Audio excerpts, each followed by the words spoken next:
সুন্দরবন যাওয়ার আগে বেশ কয়েকটা ক্যাপসিকাম ফ্রিজে রেখে গিয়েছিলাম। ঘুরে এসে একদম ভুলে গেছি। দেখুন কেমন ক্যাপসিকামগুলো শুকিয়ে গেছে। তাই তাড়াতাড়ি করে এইভাবে কেটে নেব।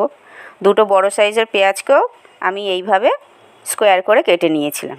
ইউ শেপে, স্কোয়ার বলছি, ইউ শেপে কেটে নিয়েছিলাম। এরপর আদা, রসুন, কাঁচা লঙ্কা, টমেটো, চিনাবাদামের একটা পেস্ট বানিয়ে নেব।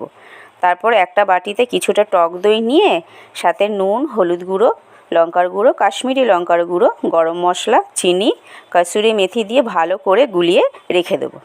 এরপর ধুয়ে রাখা ক্যাপসিকাম ও পেঁয়াজকে হালকা করে আমি একটু ভেজে নেব। ভেজে নিয়ে তুলে রাখবো এবং তুলে রেখে ওই তেলেই সাদা জিরা, তেজপাতা ও কিছুটা বেসন দিয়ে ভালো করে মিশিয়ে নেব।